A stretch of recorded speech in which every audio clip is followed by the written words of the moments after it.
کچھ سوال آئے ہیں، ذرا پڑھ لیتا ہوں، اور اگر کسی کو کچھ پوچھنا ہو جیسے کہ میں نے عرض کیا تو وہ سوال پوچھ سکتے ہیں۔ دیوبندی وہابی کی بیٹی لانا کیسا ہے؟ یہ اکثر جلسوں میں بہت جگہ مجھ سے سوال پوچھا جاتا ہے، کئی بار میں اس کے جواب دے چکا ہوں۔ بار بار یہ سوال ہوتے ہیں تو میں نے یہ انداز لگایا کہ یہ کہانی ہر گھر گھر کی ہو چکی ہے، ہر شہر شہر، ہر کریا کریا، ہر گاؤں گاؤں کی یہ کہانی ہے۔ بار بار یہ سوال آتے ہیں، حالانکہ 50 اس پہ ویڈیو بنے ہوئے۔ تو میں ایک مختصر جواب دیتا ہوں، قرآن حدیث اتنی دور نہیں جانا ہے مجھے۔ جو اپنے آپ کو رسول اللہ کا عاشق کہتا ہے، یہ دعویٰ کرتا ہے کہ میں رسول اللہ سے محبت کرتا ہوں، وہ اپنے دل سے پوچھے کہ جب تو رسول سے محبت کرتا ہے تو تیرا دل کیسے گوارا کرتا ہے کہ گستاخ رسول کی بیٹی تو اپنے گھر لے آئے؟ اپنے دل سے پوچھ لو۔ اور اللہ کے رسول کی حدیث ہے کہ سب سے بڑا مفتی تیرا اپنا دل ہے، اس سے فتویٰ پوچھ۔ اس پہ کیا میں قرآن و حدیث سناؤں بھائی؟ ایک طرف دعویٰ ہے کہ ہم نبی سے محبت کرتے ہیں، بڑی عجیب بات ہے، برادری میں جھگڑا ہو جائے نا تو کئی کئی پیڑھی تک ایک دوسرے کی شکل دیکھنا گوارا نہیں کرتے۔ برادریوں کے بائیکاٹ ہو جاتے ہیں صاحب، دنیاوی میٹرو پہ بائیکاٹ ہو جائے تو ایک دوسرے کی شکلیں دیکھنا گوارا نہیں، ایک دوسرے کے شادی بیاہ میت میں جانا گوارا نہیں، بات کرنا گوارا نہیں۔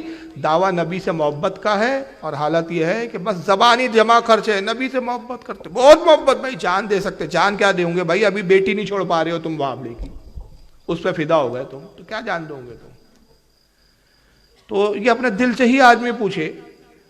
اب دوسرا سوال جو ہے وہ اسی سے تعلق رکھتا ہے کہ بھائی لوگوں کا یہ بھی خیال ہے کہ شادی کر کے دیوبندی وہابی کی لڑکی لا لیں گے، سنی بنا دیں گے۔ بھائی اگر آپ اتنے پاورفل ہے کہ سنی بنا دیں گے، جب آپ اتنے مضبوط ہے تو آپ لائی کیوں رہے؟ وہابی کی لڑکی اپنے گھر لانا اس بات کی دلیل ہے کہ ابھی آپ خود مضبوط نہیں ہوئے، آپ خود پلپلے ہیں۔ ابھی جو خود پلپلا ہے وہ دوسرے کو کیا مضبوط کرے گا بھائی؟ ارے جو مضبوط ہوگا وہ بدعقیدہ کی لڑکی گوارا ہی نہیں کرے گا، جو گوارا کرے وہ پلپلا، تو خود پلپلا ہے تو اس کو کیا مضبوط کرے گا؟ خود پلپلا رہے گا، اس کو مضبوط کرے گا۔ چلو مان لیا تھوڑے دیر کے لیے، اول تو ایسا ہوتا نہیں، ہم نے بارہا دیکھا کہ ایک وہابی کے گھر کی لڑکی آتی ہے، گھٹی ہوئی گھاگ ہوتی ہے۔ ہماری سنی عورتوں کے حال کیا ہوتے ہیں؟ صرف کنڈے بنانا جانتی ہے، دیاس کا کھانا پکانا جانتی ہے، بس اس سے زیادہ نہیں۔ لیکن وہابیوں کی لڑکی بڑی ٹرین ہوتی ہے، وہ خبیث مشن چلاتے ہیں تو اپنی لڑکیوں کو اتنا گھاگ بنا دیتے ہیں کہ وہ جب کسی کے گھر بیاہ کر آتی ہے پورا خاندان بدل دیتی ہے۔ سب سے پہلے تو میاں جی کو بدلتی ہے، میاں جی لٹو، پھر سسرے کو، پھر ساس کو، پھر نندوں کو۔ پتہ چلا لائے تو سنی بنانے، پورے لوگ وہابی بن گئے۔ اور یہ عجیب بات ہے، یہ تھیوری میرے آج تک سمجھ میں نہیں آئی۔ ایک محاورہ مشہور ہے کہ بھائی ایک تالاب کی گندی مچھلی پورے تالاب کو گندا کر دیتی ہے۔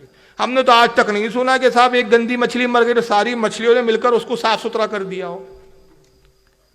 اب میں ایک مثال دے رہا ہوں، مثال تھوڑی سی چبھیں گی آپ لوگوں کو، لیکن سمجھانے کے لیے اس سے اچھی مثال ابھی ذہن میں نہیں ہے۔ ایک بہت بڑا ڈرام پانی شربت بنا ہوا ہے آپ کا، آپ نے شربت بنایا کہ بھائی لوگوں کو پلانا ہے، ایک ڈرام بھر کے، ڈرام ہی بولتے ہیں نا آپ کے، کئی لیٹر اس میں ہوتا ہے۔ روح افزا ڈالا، اس میں میوہ ڈالا، دودھ ڈالا، بڑا گھوٹا شکر وغیرہ ڈال کے بڑا خوشبو ڈال کے شاندار بنایا۔ اب ایک صاحب آئے اپنے بچے کو لے کر، گود میں چھوٹا سا بچہ، دیکھنے بھائی کیا ہے۔ اتفاق کی بات، جیسے ڈرام میں جا کر بچے نے اسی وقت سو کر دیا۔ پیچھے ہٹے وہ، لیکن 2 قطرے، صرف کتنے قطرے؟ پیشاب کے 2 قطرے ڈرام میں چلے گئے۔ مجھے بتاؤ آپ پیوں گے اس شربت کو؟ ہاں، 2 ہی تو قطرے گئے۔ اتنے سارے اچھے شربت میں 2 قطروں کی کیا اوقات؟ آپ نے دیکھ لیا تو اب آپ، کیونکہ آپ جانتے ہیں کہ 2 قطرے ناپاکی کو پورا یہ پاک پانی بھی پاک نہیں کر سکتا، بلکہ یہ 2 قطرے پورے پانی کو ناپاک کر دیتے ہیں۔ تو اسی طرح بدعقیدہ لڑکی ایک پورے معاشرے کو خراب کر دیتی ہے، پورا معاشرہ مل کر اس بدعقیدے کو درست نہیں کر سکتا۔ اور وجہ یہ ہے کہ اللہ تعالیٰ نے ان کے بارے میں فرما دیا، ختم اللہ علی قلوبہم وعلی سمعہم وعلی ابصارہم غشاوۃ ولہم عذاب عظیم۔ اللہ فرماتے ہیں ہم نے ان کے دلوں پر مہر لگا دی، ان کے کانوں پر پردے ڈال دیے، آنکھوں کے سامنے گھٹا ٹوپ اندھیرا ہے، تو یہ لوٹنے والے نہیں، ان کے لیے دردناک عذاب تیار کر رکھا ہے۔ اور آپ کا دعویٰ ہے کہ ہم وہابی کی لڑکی لا کے سدھاریں گے، تو جو نہیں سدھرتے نا، جو گھٹے ہوئے منافق ہوتے ہیں، ان کے بارے میں قرآن کیا کہتا ہے؟ ان الذین کفروا سواء علیہم انذرتہم ام لم تنذرہم لا یؤمنون۔ اے محبوب، جن کی قسمت میں ہم نے کفر لکھ دیا، برابر ہیں، چاہے آپ انہیں ڈرائیں چاہے نہ ڈرائیں، وہ ایمان لانے والے نہیں۔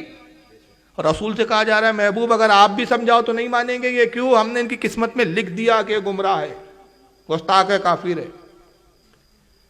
تو اے محبوب آپ کے سمجھانے پر بھی نہیں مانیں گے یہ، کیونکہ ان کی قسمتوں میں ہم نے کفر لکھ دیا۔ تو جب نبی کے سمجھانے سے نہیں لوٹ سکتے تو آپ کے سمجھانے سے لوٹ آئیں گے یہ؟ سوچو یار، غور کرو اس پر، نہیں ہو سکتا بھائی۔ اور گستاخ ایک کافر مومن ہو سکتا ہے، گستاخ رسول بعید ہے، ناممکن ہے کہ وہ توبہ کر کے مسلمان بنے۔ ہاں وہ توبہ کر لیتے ہیں کہ جس نے وہابی فرقے میں اس بنیاد پر چلے گئے کہ ان کو کچھ علم ہی نہیں تھا، جہالت کی بنیاد پر ان کی داڑھی دیکھ کر، ان کی ٹوپی دیکھ کر، ان کے جھبے کبے، ان کے اجتماع دیکھ کر، ان کی تعداد دیکھ کر چلے گئے، لیکن رسول کی گستاخی نہیں کیا، تو امید ہے کہ شاید لوٹ آئے۔ لیکن اگر گستاخی کر چکے، گستاخوں کی ہاں میں ہاں ملاتے رہے، گستاخوں کی باتوں کو قبول کرتے رہے، متاثر ہوتے رہے، تو پھر وہ واپس نہیں آتا۔ یہ میں نہیں کہہ رہا ہوں، حدیث کہتی ہے۔ امام جلال الدین سیوطی الخصائص الکبریٰ میں حدیث نقل کرتے ہیں کہ اللہ فرماتا ہے، حدیث قدسی ہے، اللہ فرماتا ہے محبوب میں تجھ سے بہت محبت کرتا ہوں، اگر کوئی میری شان میں توہین کر دیتا ہے، گستاخی کر دیتا ہے، مگر کوئی اچھا عمل کر لے تو میں اس سے راضی ہو جاتا ہوں، اور اس عمل کے عوض اس کو توبہ کی توفیق بخش دیتا ہوں اور اس کو ایمان کی طرف پھیر دیتا ہوں۔ لیکن اے میرے محبوب میں تجھ سے اتنی محبت کرتا ہوں، جو تیری شان میں ادنا سی بھی گستاخی کرتا ہے میں اس کے لیے توبہ کے دروازے ہمیشہ کے لیے بند کر دیتا ہوں، کوئی معافی نہیں۔ اور ایک جگہ قرآن نے کہا ہے محبوب اگر آپ ان کے لیے 70 مرتبہ بھی استغفار کرے تو اے محبوب ہم آپ کی بھی نہیں سنیں گے۔ اتنی محبت ہے اپنے محبوب۔ محبوب آپ رحمت للعالمین ہیں، آپ کی رحمت تقاضا کرتی ہے کہ آپ بد عقیدوں کے لیے، منافقوں کے لیے، کافروں کے لیے، جو آپ کی شانوں میں دن رات گستاخی کرتے، آپ ان کے لیے بھی دعا کرتے اللہ ان کو بخش دے۔ لیکن اے محبوب مجھے تجھ سے محبت ہے، تیری محبت کا تقاضا یہ ہے کہ اگر تو 70 بار بھی کہے تو میں نہیں بخشوں گا ان کو۔ تو یہ کافروں کا اور بد عقیدوں کا اور منافقوں کا رول ہوتا ہے۔ تو خدا را اپنے حال پہ رحم کیجئے، یہ آخرت کا سودا ہے جناب۔ 60 سال 70 سال، ابھی 2-4 روز پہلے کی بات ہے، ہماری والدہ بھی طبیعت خراب ہے یہاں، ابھی تو ایسا پوزیشن تھی کہ شاید آج کے جلسے میں شاید میں آ پاتا کہ نہیں پاتا، یہ بھی ایک معاملہ ڈاماڈول چل رہا تھا۔ اس سے پہلے 3 تاریخ کو راجستھان میں ایک جگہ جلسہ تھا، تو وہ جلسے کا کینسل کرنا پڑا کیونکہ اسی دن ہماری والدہ کو ہارٹ اٹیک آ گیا۔ ابھی بھی طبیعت ان کی سیریس ہے، ایڈمٹ ہے، لیکن بہرحال تھوڑی طبیعت ٹھیک تھی تو میں آج آ گیا۔ اس وقت ہمارے ایک ڈاکٹر سے بات ہو رہی تھی، تو ڈاکٹر ہمارے فیملی ڈاکٹر ہے، وہ کہنے لگے کہ فاروق صاحب ہماری میڈیکل سائنس کی ریسرچ یہ بتاتی ہے کہ اس وقت اوسطاً عمر انسان کی 50 سال ہے، یعنی ایک انسان نارمل اچھی زندگی کتنے سال جی سکتا ہے؟ صرف 50 سال بس۔ یہ انسان کا باڈی کا اسٹرکچر سائنٹیفک انداز، سائنس کے حساب سے سائنس اس نتیجے پہ پہنچا ہے کہ انسان کی جو قدرتی اس وقت کی جو ساخت ہے، اس کی جسم کی بناوٹ ہے، جو غذا ہم کھا رہے ہیں، جو غذا ہم استعمال کر رہے ہیں، جو آب و ہوا میں ہم جی رہے ہیں، پردوشن اور یہ سارے ماحول، جو ماحول کی آلودگی ہے، اس ماحول میں جو ہم جی رہے ہیں، تو ایک انسان کی اچھی زندگی بھرپور 50 سال ہے۔ اب 50 کے بعد وہ جی رہا ہے تو وہ بونس ہے اس کے لیے۔ در حقیقت سائنس کے حساب سے تو اب اس کو چلے جانا چاہیے تھا۔ 50 سال میں اگر کوئی مر گیا تو اس کے لیے کوئی تعجب نہیں۔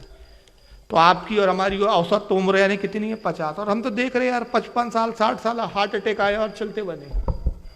پرانی لوگ ہیں جو گھی کھائے ہوئے ہیں تو کچھ 70-80 سال کے جی رہے ہیں، نئی نسل تو 65 سے اوپر بھی نہیں جا پا رہی ہے۔ 65 سال 70 سال 80 سال کتنا جی ہوں گے؟ کتنا؟ 100 سال بس، 100 سے اوپر نہیں جی ہوں گے۔ اور یہ 100 سال کی زندگی کے لیے وہابی تو بھی ٹھیک، دیوبندی تو بھی ٹھیک، یہ بھی ٹھیک، وہ بھی ٹھیک، سب ٹھیک کر کے سب چوچو کا مربع بنا کے چل رہے ہو، اور مرنے کے بعد قبروں میں جاؤں گے تو یہ خبیث وابڑا آئے گا جس کی دوستی میں مرے تھے تم۔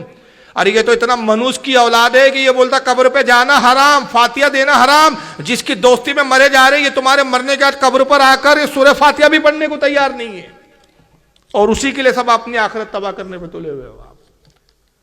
تو اپنے حال پر رحم کھاؤ، بچو اس فرقے سے، گستاخ لوگ ہیں یہ، چھڑی مار لوگ ہیں، دیکھ رہے ہیں نا ابھی، چھچورے لوگ ہیں یہ جی۔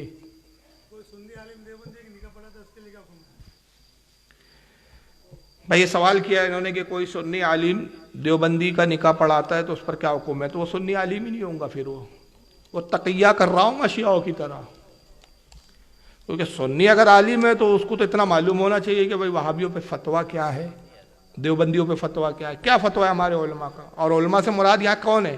مسجد کے امام نہیں، جو اپنے وقت کے فقیہ ہے، جو اپنے وقت کے امام کی حیثیت رکھتے. ایسے لوگوں نے جو ان کے بارے میں فتویٰ دیا وہابیوں پر، وہ یہ ہے کہ من شک فی کفرہ و عذابہ فقد کفر.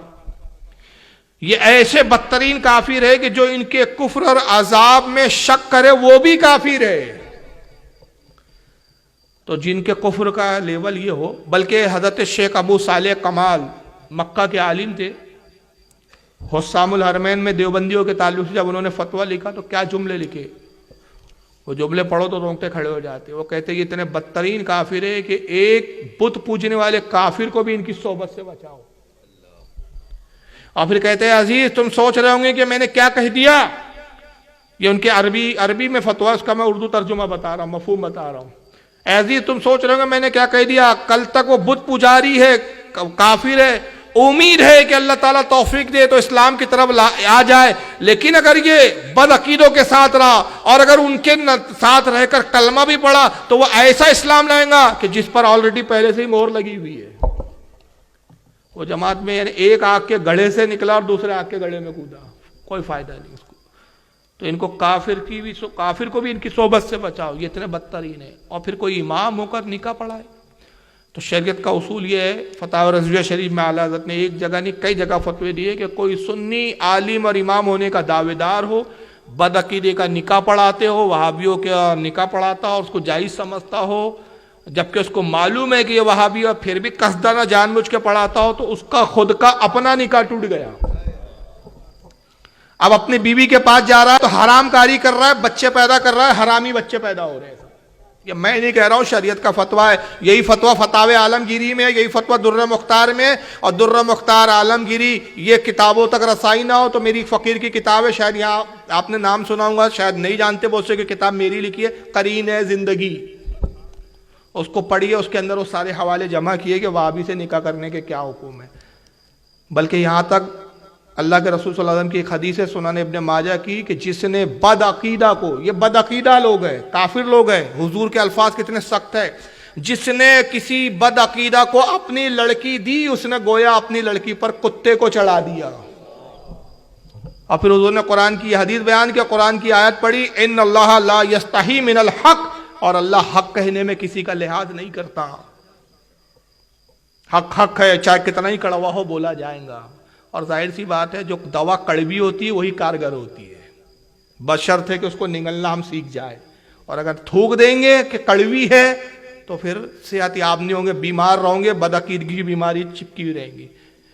تو ایسا مولوی جو جانتے بوجھتے نعوذ باللہ کہ پتہ ہے یار وہابی کے لڑکا یا وہابی کے لڑکے دونوں میں سے کوئی بھی ہو، اس کا نکاح پڑھا ہے تو ان کا تو نکاح ہی نہیں ہوتا. سب سے پہلے تو اس کا خود کا نکاح وہ نکاح ہی نہیں ہوتا. 1,00,000 بار پڑھاؤ کہ وہاں بد عقیدے سے نکاح ہی نہیں ہوتا. بلکہ اعلیٰ حضرت نے تو شدت میں یہاں تک فتویٰ دیا ہے کہ بد عقیدے کا کسی جانور سے بھی نکاح نہیں ہوتا.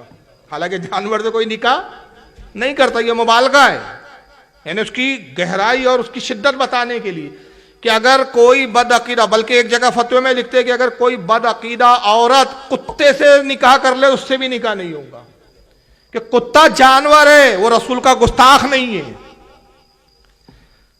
تو بہرحال نکاح ہی نہیں ہوتا. اب روپیے کی دنیاوی مفاد کے لیے اور روپیے کے چند ٹکڑوں کے اور اس کے لیے نکاح پڑھا رہے ہیں تو اپنا نکاح تو ٹوٹ گیا جناب. اب آپ دوسروں کا نکاح پڑھانے گئے تو اپنی بیوی تو نکل گئی، بدکاری کر رہے.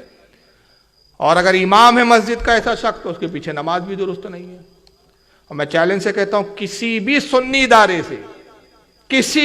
ادارے سے چاہے بریلی ہو، کچوچا شریف ہو، مبارک پور اشرفیہ ہو، کسی بھی سنی ادارے سے آپ فتویٰ بلائیے، یہی فتویٰ آئیں گا جو میں کہہ رہا ہوں. اور اگر یہ نہ آئے تو میں تقریر کرنا چھوڑ دوں گا. میں اتنے ذمہ داری سے کہہ رہا ہوں یہ بات. تو ایسے عالم کو توبہ کرنی چاہیے اعلانیہ، اپنے بیوی سے دوبارہ نکاح کرے، وہ کلمہ پڑھے، تجدید ایمان کرے، مرید ہے تو دوبارہ کسی سے بیعت ہو. اور اگر توبہ نہ کرے، اپنی بیوی سے نکاح نہ کرے اور اس پر بس ضد رہے، اس پر اڑا رہے، تو ایسے مولوی کے پیچھے نہ نماز پڑھنا جائز، نہ اس کو اس کی تعظیم جائز، نہ اس سے سلام و کلام کرنا جائز، اس سے سلام اور اس کی عزت بھی نہیں کی جائے گی، کہ عزت تب تک ہے جب تک ایمان کا رشتہ جڑا ہوا ہے۔ اللہ تعالیٰ ایسے لوگوں کو سمجھنے کی توفیق عطا فرمائے۔ کچھ لوگ کہتے ہیں کہ ہمارا عقیدہ صحیح ہے، ہم ان کے عقیدے سے کوئی لینا دینا نہیں، تو ان کے بارے میں کیا حکم ہے؟ بھئی ہمارا صحیح ہے، ان سے کیا لینا دینا؟ یہ صرف الفاظوں میں بولنا اچھا لگتا ہے، لیکن ظاہر سی بات ہے، خربوزے کو دیکھ کر خربوزہ رنگ بدلتا ہے۔ آدمی کب بدعقیدہ ہو جائے، گمراہ ہو جائے، پتہ بھی نہیں چلتا۔ حضرت عمر رضی اللہ تعالیٰ عنہ ایک مرتبہ حدیث میں آتا ہے کہ توریت پڑھ رہے تھے، اتنے میں ابو بکر آئے، وہ بھی بغل میں بیٹھ گئے، ابو بکر حضرت عمر توریت پڑھتے رہے، ابو بکر بھی سنتے رہے، پھر رسول اللہ آئے، سرکار نے دیکھا کہ توریت پڑھے تو سرکار کو جلال آیا، اللہ کے نبی کو جلال آیا۔ حضرت ابو بکر نے محسوس کر لیا اور حضرت عمر کو کونی مارنے لگے، دیکھو سرکار جلال میں۔ حضرت عمر نے دیکھا حضور غصے میں جلال میں، تو عرض کیا یا رسول اللہ میں اللہ رسول کی پناہ چاہتا ہوں، میں توریت ہی پڑھ رہا ہوں۔ حضور نے فرمایا کیا تیرے لیے اللہ اور اس کا رسول کافی نہیں؟ کیا تیرے لیے قرآن اور اللہ کے رسول میری حدیث کافی نہیں؟ تم دوسری مذہب کی کتابیں پڑھتے ہو جبکہ میں تم میں موجود ہوں، تو اس سے کیا پتا، حالانکہ توریت بھی آسمانی کتاب تھی لیکن چونکہ وہ منسوخ ہو چکی، تو اب وہ تمہارے اس پر تمہیں عمل کرنا نہیں ہے۔ اور یہی وجہ ہے کہ ایک دوسری حدیث میں حضور فرماتے ہیں کہ اگر موسیٰ میرے زمانے میں آ جائے اور اگر تم میری پیروی چھوڑ کر موسیٰ کی پیروی کرو تو گمراہ ہو جاؤں گے، موسیٰ کو بھی میری پیروی کے بغیر چارہ نہیں۔ تو ہمارے لیے رسول اللہ کی شریعت یہی کافی ہے۔ تو جب ہمارے لیے حضور کی شریعت کافی ہے تو اہل سنت ہونے کی بنیاد پر ہمارے علماء ہمارے لیے کافی، ہماری سنی اب ہمارے لیے کافی، ان خبیثوں کے بیچ ہم جائز کیوں، ان کے ساتھ بیٹھے ہی کیوں؟ اور ظاہر ہے کہ جہاں کوئی بد عقیدہ ہوتا ہے وہاں پر شیاطین بھی ہوتے ہیں جناب۔ صحیح بخاری میں ایک بڑی پیاری حدیث ہے، اللہ کے نبی فرماتے ہیں اچھوں کی صحبت کی مثال عطار کی صحبت کی طرح ہے۔ عطار کہتے ہیں عطر بیچنے والے کو، یہ صحیح بخاری کی حدیث ہے۔ حضور فرماتے ہیں کہ اچھوں کی صحبت اختیار کرو، اچھوں کی صحبت عطار کی صحبت کی مثل ہے کہ اگر تو اس سے عطر خریدے یا نہ خریدے مفت میں خوشبو مل جائے گی۔ بھائی عطر والے کے بازو بیٹھیں گے، وہ عطر کی دکان لے کے بیٹھا ہے، آپ بھی دوستی ہے، آپ جا کے دکان پہ بیٹھ گئے اس کے، آپ بھلا اس سے کوئی عطر خرید نہیں رہے لیکن مفت میں خوشبو۔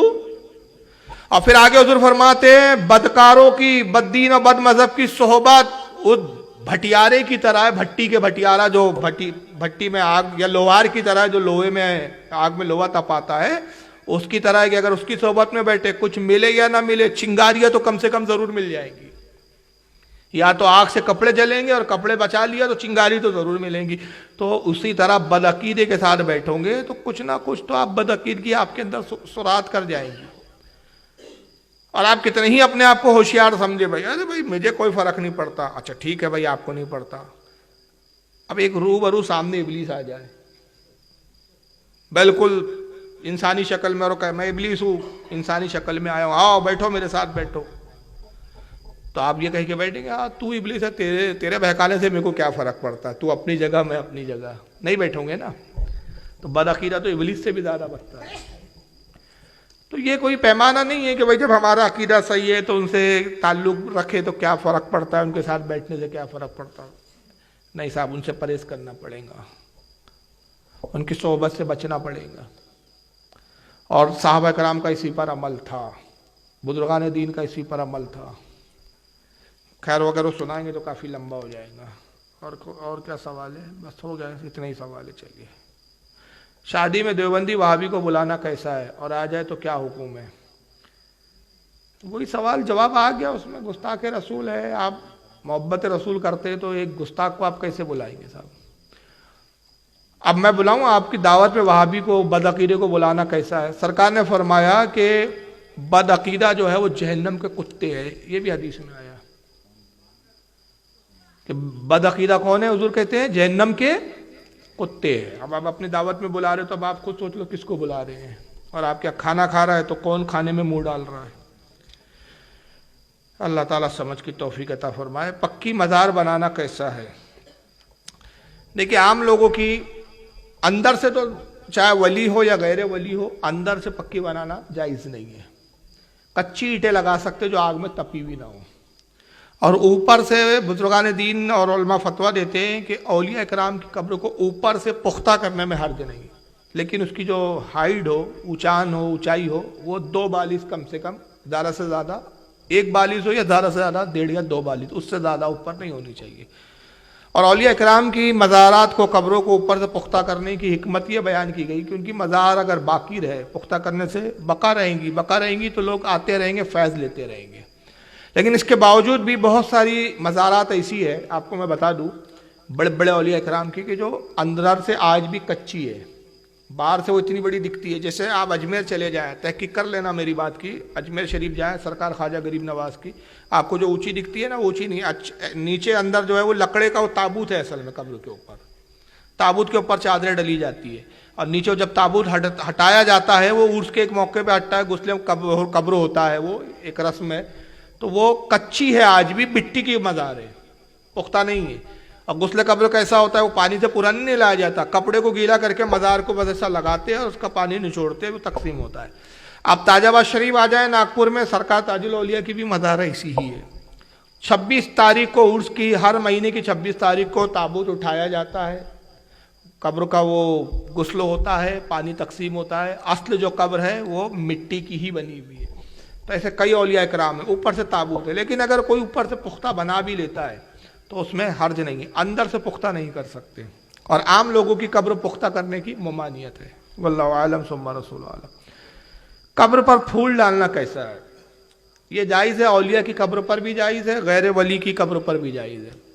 اور یہ اس حدیث سے اس کو اخذ کیا گیا ہے کہ صحیح بخاری اور صحیح مسلم کی حدیث ہے کہ اللہ کے نبی صلی اللہ علیہ وسلم صحابہ اکرام کے ساتھ ایک قبرستان سے گزرے.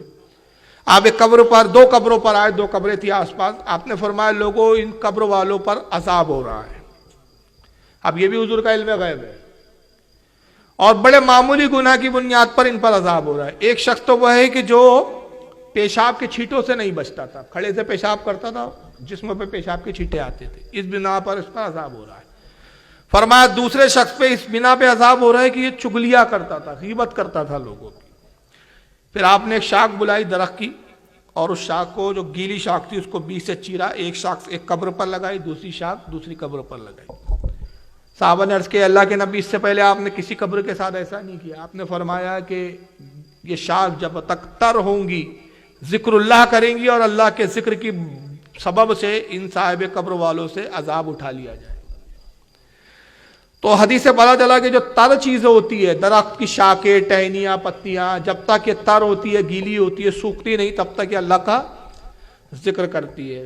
اب سوال یہ پیدا ہوتا ہے، اس پہ وہاں بھی ایک اعتراض کرتے کہ حضور نے تو شاخ ٹہنی ڈالی تھی، آپ تو پھول ڈالتے، ٹہنی ڈالو آپ. اس کا جواب یہ ہے کہ پھول بھی درخت سے، پھول اس لیے ڈالتے ہیں کہ دوسری حدیث ہے، حالانکہ اس کی سند ضعیف ہے لیکن فضائل میں قبول ہے وہ حدیث ہے ہمارے ہاں، کہ حضور فرماتے جب میں معراج سے لوٹا تو میں براق پہ سوار تھا، تو پسینے کے چند قطرات زمین پہ ٹپکے، اس سے گلاب پیدا ہوا، اور غلام میرے پسینے سے چونکہ پیدا ہوا، اس میں میرے جسم کی خوشبو ہے. جب تم میں سے کوئی گلاب کو سونگے تو مجھ پر درود پڑے، جس نے گلاب کی خوشبو کو سونگا گویا اس نے میری خوشبو کو سونگا. اس لیے گلاب کو پھولوں کا راجا بھی کہا جاتا ہے.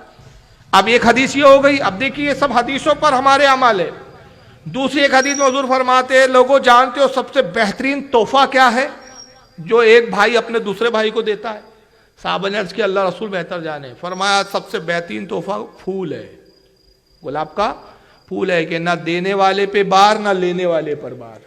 دینے والے کو زیادہ خرچہ نہیں کرنا، لینے والے کو بھی کوئی زیادہ جوخم نہیں اٹھانا. اب 3 حدیثیں آپ کے سامنے آئی. پہلی حدیث کہ درخت سے جو چیزیں ہوتی ہے جب تک تر ہوتی ہے وہ کیا کرتی ہے؟ اللہ کا ذکر کرتی ہے. دوسری گلاب حضور کے پسینے سے پیدا ہوا. تیسری کہ بہترین تحفہ حضور نے گلاب کے پھول کو فرمایا. تو ولی سب سے زیادہ ہمارے عزیز ترین ہوتے ہیں، تو سب سے بہترین تحفہ جو حضور نے کہا ہم وہ پیش کرتے ہیں پھولوں کی شکل میں. اور پھول اس لیے بھی پیش کرتے ہیں کہ حضور صلی اللہ علیہ وسلم کے پسینے سے نسبت ہے، اور تیسرا کہ وہاں ذکر اللہ ہوگا. پھر تیسرا ایک سوال یہاں اعتراض آتا ہے دوسرا کہ بھائی حدیث میں تو یہ ہے کہ عذاب اٹھا لیا جاتا ہے، تو آپ تو ولی کی قبر پر ڈالتے ہیں، تو کیا یہ سمجھتے ہیں کہ ولی کی قبر پر عذاب ہو رہا ہے؟ تو اس کا جواب یہ ہے کہ صاحب جی نہیں،